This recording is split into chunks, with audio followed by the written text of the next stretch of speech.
friends, I am Dr. Rajesh Gondalia, ex-Associate Professor of Shri M.P.Shah Medical College, Jamnagar. Today we will discuss and learn the part 2 and part 3 of mechanism of labor. This part 2 and 3 I have combined because we have to discuss the whole process of mechanism of labor in one portion. So let us start. Now the fetus. Fetal attitude. God is very great and it has given the total fraction attitude to the fetus when fetus is in uterus. Body of the fetus forms an ovoid mass, and as we all know that ovoid mass occupies the minimum space. So flexion of the trunk, flexion of the head, flexions of all the limbs, and that gives the baby ovoid shape in the uterus, and thus it occupies the minimum space in uterus. Now if we see the diameters, the vertical podilic diameter is 25 centimeter.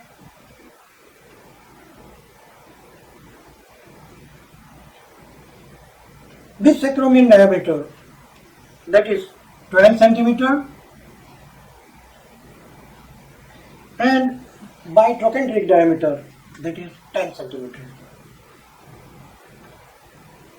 So in this position, when fetus is in uterus, the widest transverse diameter of the fetus is this sacromian diameter.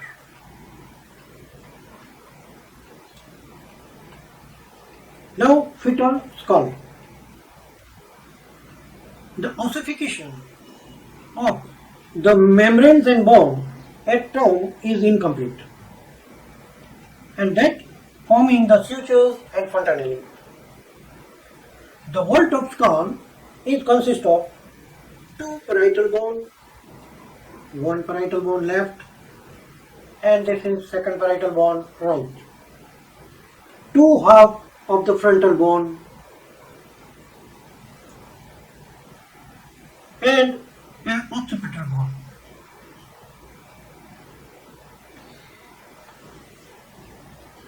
Now this all bone forms the sutures and fontanelles. Two half of the frontal bone, when unites, it forms the frontal sutures. This is frontal suture. Again, two half of the frontal bone, when joins with two half of the parietal bone, it forms the left and right coronal suture. This is left coronal suture, this is right coronal suture, and this is frontal suture.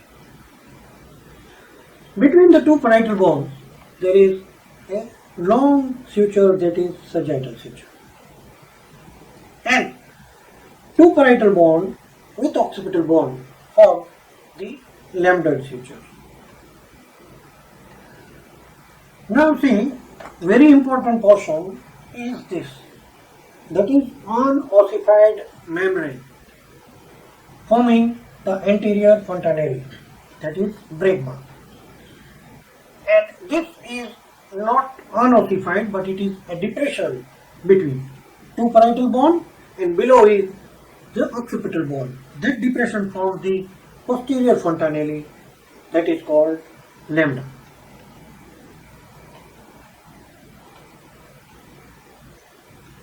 Now fetal skull, as we have discussed earlier, the vertex, when the lie is longitudinal, cephalic presentation, presenting part is vertex.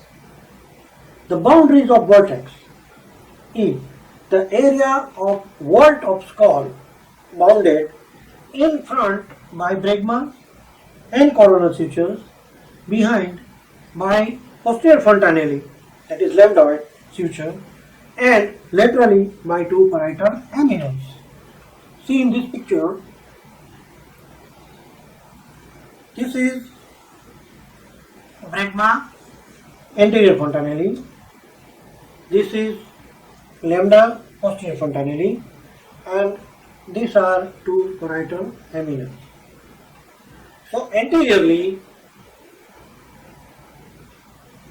end or corner of bregma, posteriorly lambda, and laterally two parietal eminence. Same way we will see in the next picture that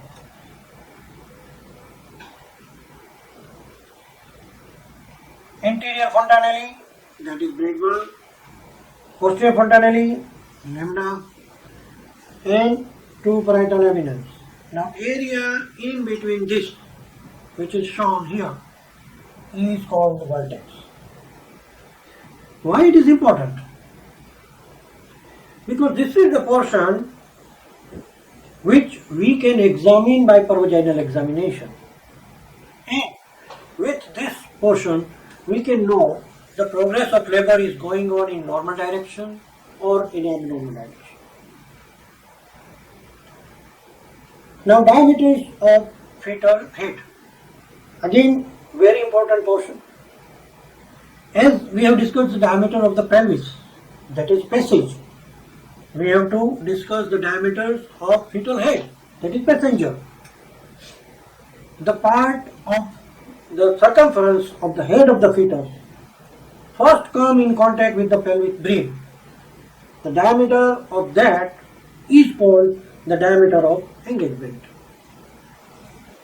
Now see in this picture, fetal skull and how it enters the pelvic inlet.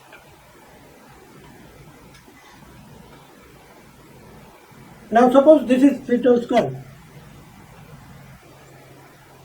The landmarks on the fetal skull like occiput,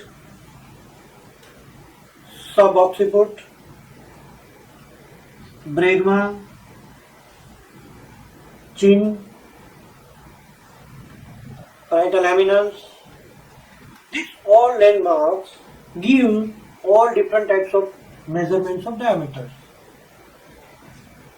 Suppose one circle, if we make from this subocciput to bregma, then it is called suboccipito-bregmatic diameter. Suboccipito-bregmatic diameter. Same way, if one point is at subocciput and another point is at frontal bone, then this will be suboccipito-frontal diameter. And if one point is at chin of the fetal skull and another at the parietal eminence, this is called mento-vertical diameter. Suboccipito-bregmatic diameter is the smallest diameter and mento-vertical diameter is the largest. Suboccipito-frontal diameter, occipito-frontal, mento-vertical, submento-vertical, submento-bregmatic and suboccipito-bregmatic. As I have explained, this is suboccipito-bregmatic diameter and that is 9.5, very very important landmark. And if you see, this is mentum, chin, and this is parietal eminence. This is mento-vertical diameter, and that is 14 centimeter. Now just remember, in a pelvic inlet, anteroposterior diameter was 11 centimeter, oblique diameter was 12 centimeter, and transverse diameter was 13 centimeter. So suboccipito-bregmatic diameter is lesser than all these three, and mento-vertical diameter is larger than this. So you may think why all these are important to remember.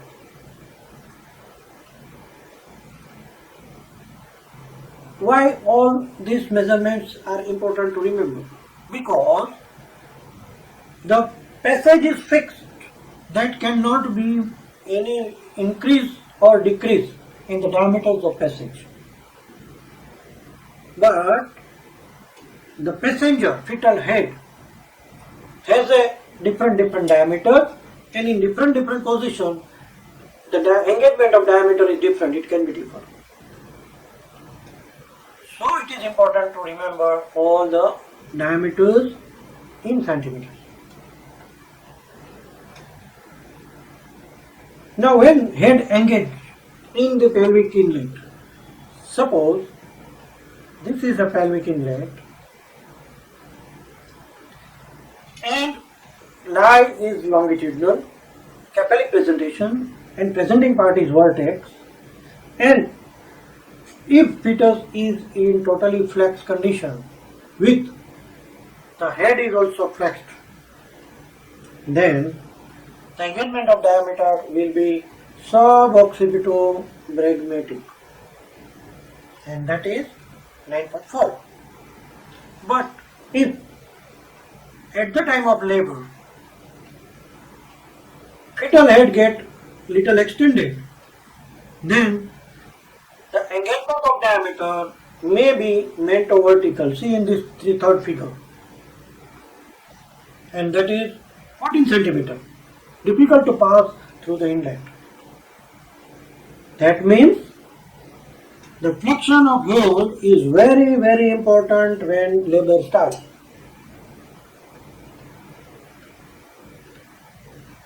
Now, just to revise the position, very fast we will revise the position of fetus which we have discussed in previous video. The denominator, if it is in left and anterior part, it is left occipito-anterior. Now, because of the loaded rectum and colon, there is less space. So, the commonest position of fetus is left occipito-anterior. 53.1% according to Holland and Bruce. 53.1% fetus are in this position. That is first, left occipito-anterior. Second position, right occipito-anterior, 21.4%. Third position is the right occipito-posterior position, 14% fetus are in this position.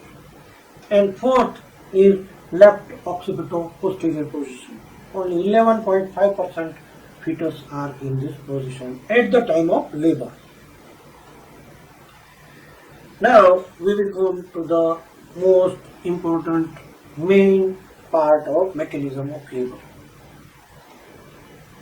We have discussed the first stage, second stage, and third stage and fourth stage of labor. Now, in this, the mechanism of labor usually finishes in second stage of labor.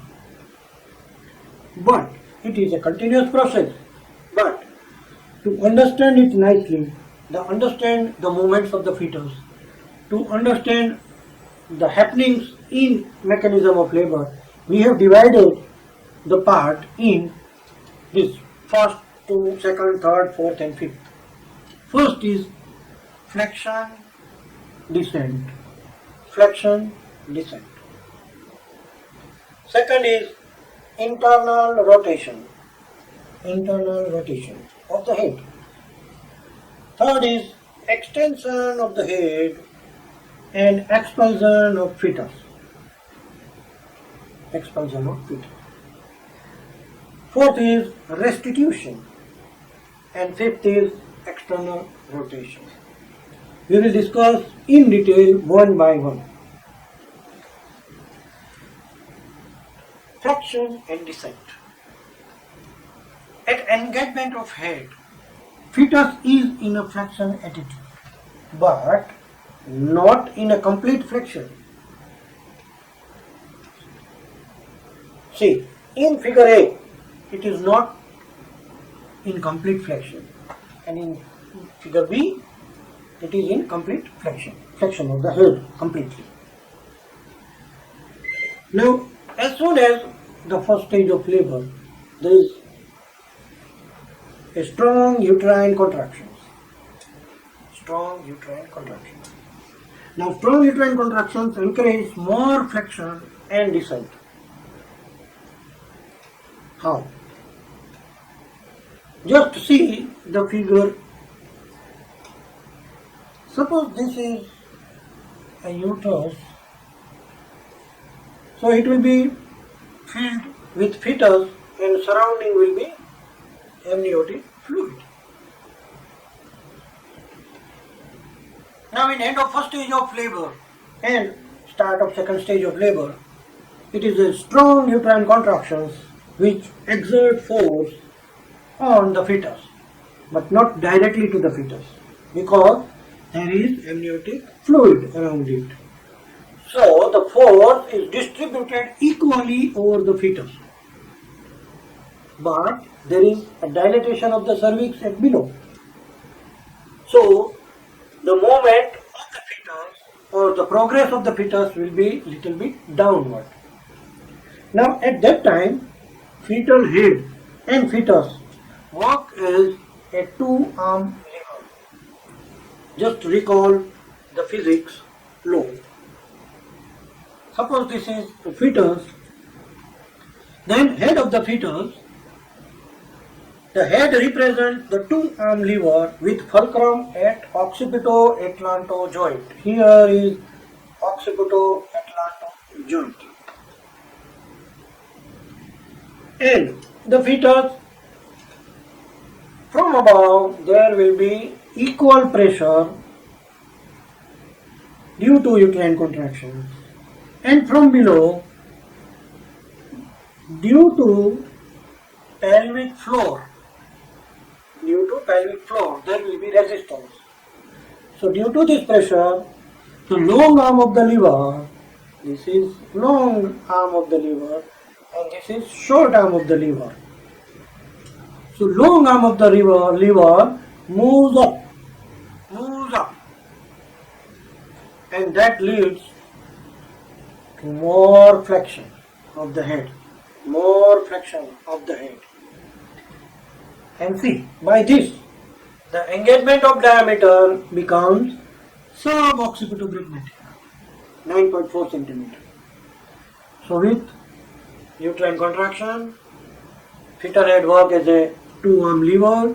Due to resistance of pelvic floor, there will be more flexion of the head, and thus the diameter of engagement will be suboccipitobregmatic, leads to lesser diameter. This pelvic floor, I have already discussed, takes place.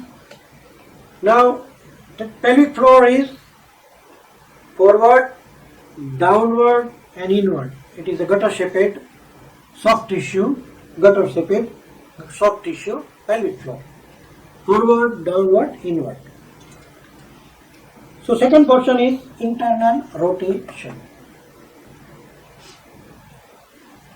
Now, so when the fetal head reaches the pelvic floor,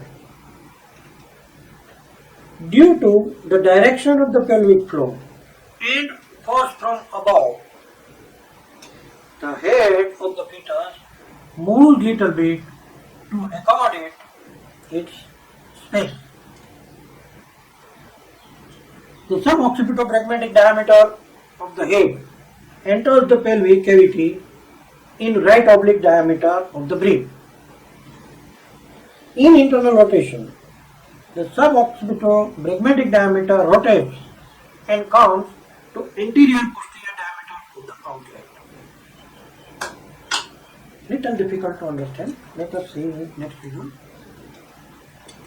See, now we are seeing from below. Just imagine that we are seeing the pelvic outlet fetus from below, and presume that the obstetric outlet is a clock having 12 number at pubic symphysis and 6 number at coccyx.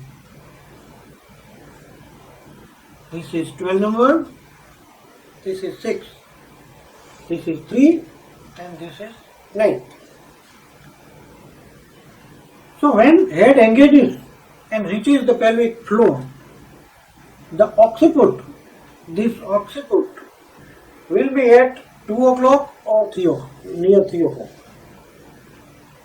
Because in pelvic inlet, it is engaged in a right oblique diameter. That is from above. Now we are seeing from below.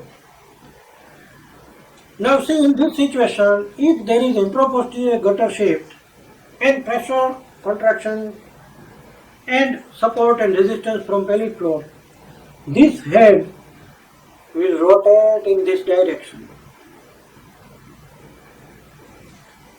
Now see, the occiput is here at 2 o'clock or between 2 and 3 o'clock.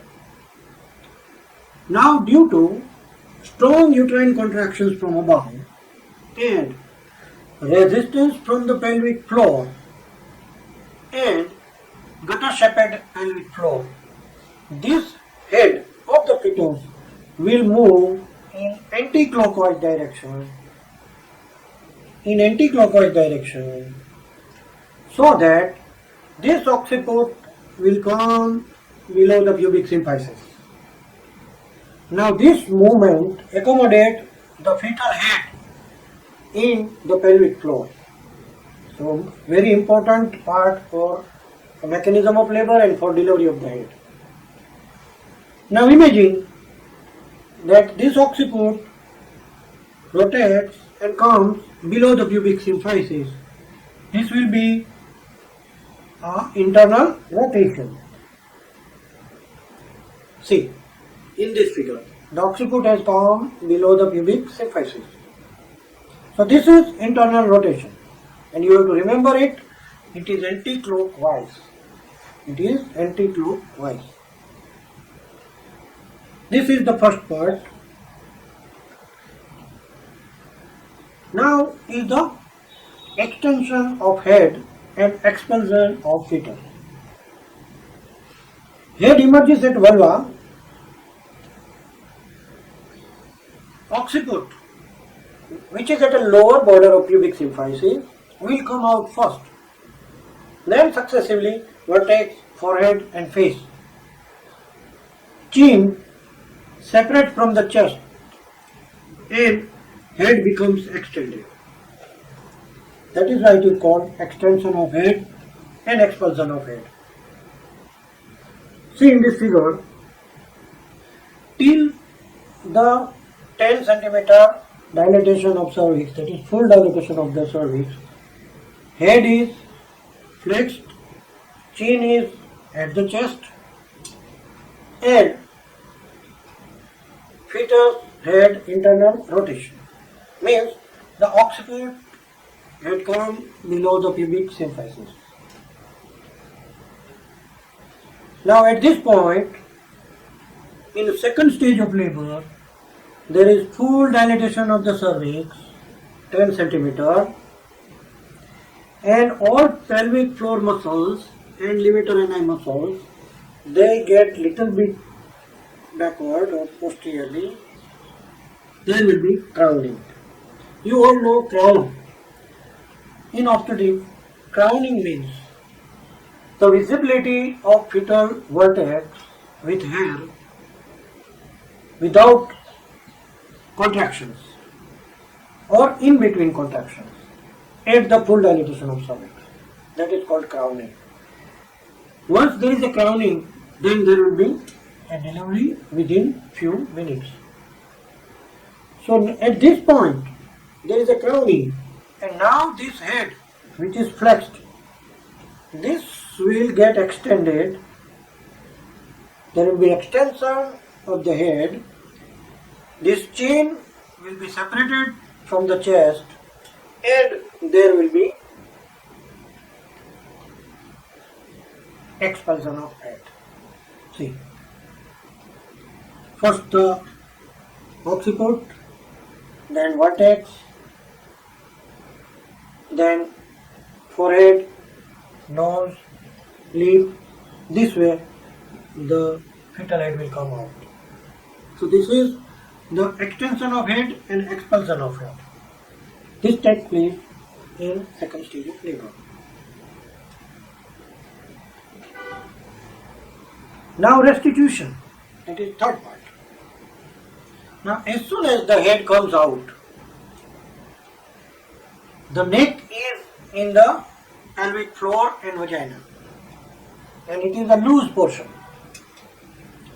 Now at this time, the head emerging in anteroposterior diameter, shoulder engages in oblique diameter of the pelvic brim. Occiput slightly turns, comes to initial position towards mother's left leg. Now remember, in internal rotation, the occiput has gone from 2 o'clock to 12 o'clock. Now head has come out. It do not have a resistance, and inside the shoulder is engaging in the oblique diameter, and now there is a time for shoulder delivery. The shoulder moves in anteroposterior diameter.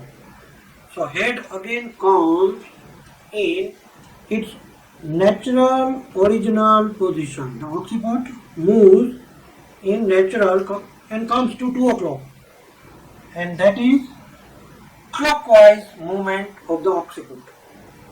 Clockwise movement of the occiput, and that is restitution.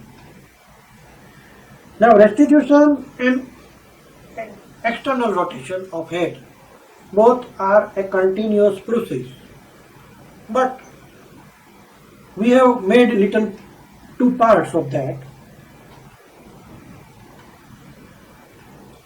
The half portion from 12 o'clock to 2 o'clock, it is restitution, and from 2 o'clock to 3 o'clock when occiput moves, it is external rotation. Okay. The shoulder of the fetus moves from oblique diameter of the pelvic brim to anteroposterior diameter for delivery, and so occiput moves more toward mother's left leg, so that the face is directed to the right thigh of the mother. This is called external rotation, is a continuous of the restitution. So again, just to remember, suppose this is occiput. In internal rotation, it moves anticlockwise. Occiput comes below the pubic symphysis, head is delivered, then it goes to its natural or previous position, that is called restitution, that is clockwise, and extension of that is external rotation. So occiput will come to the left thigh of the mother, and nose and lips and face will be toward right thigh of the mother. This happens in left occiputo anterior position.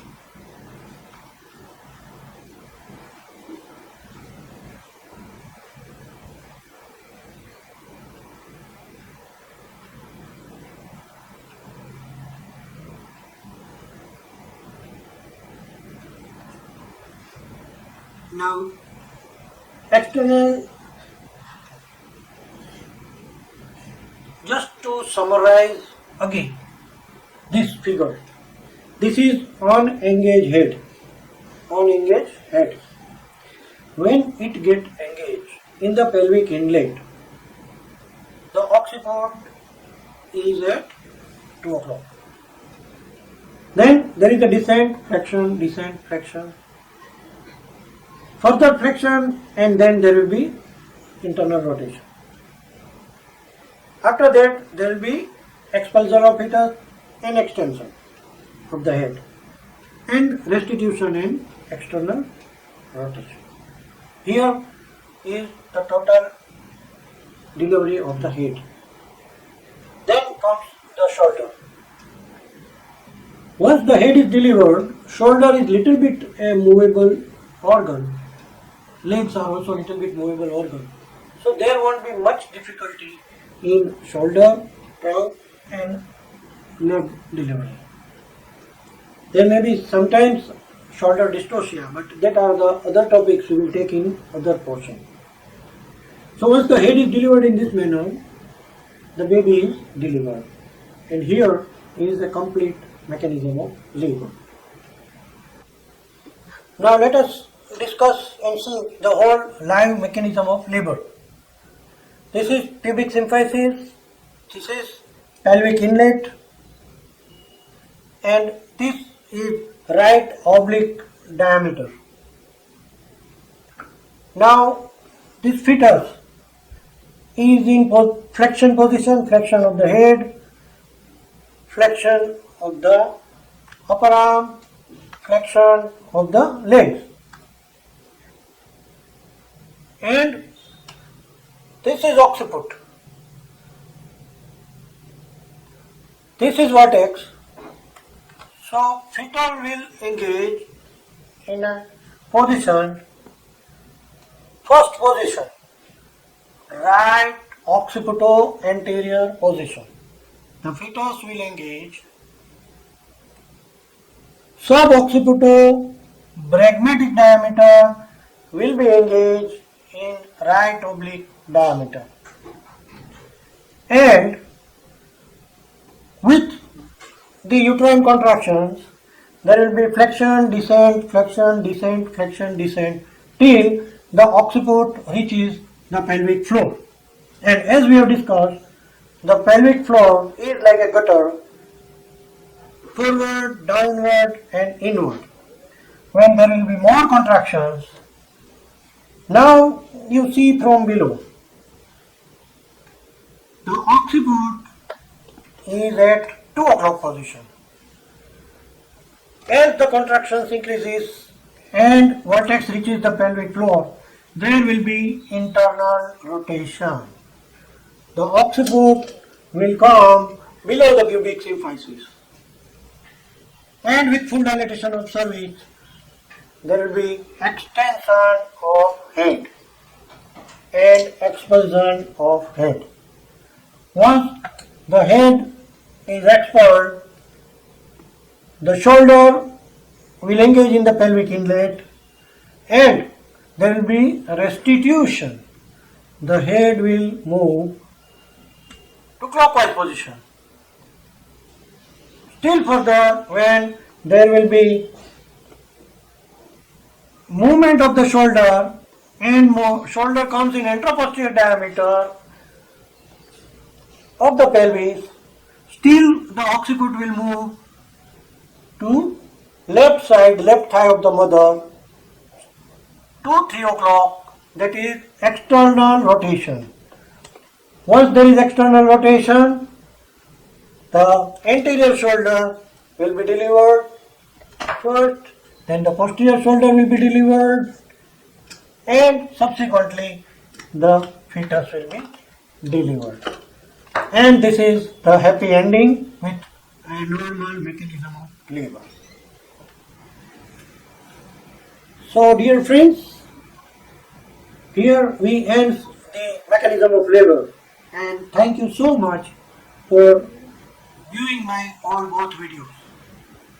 These videos will be very helpful mostly to the final MBBS students, and if you like this video, please like it, share to your friends and other medical students, and subscribe my channel Dr. Raj Academy so that you may get the notification and new videos detailed. Thank you so much.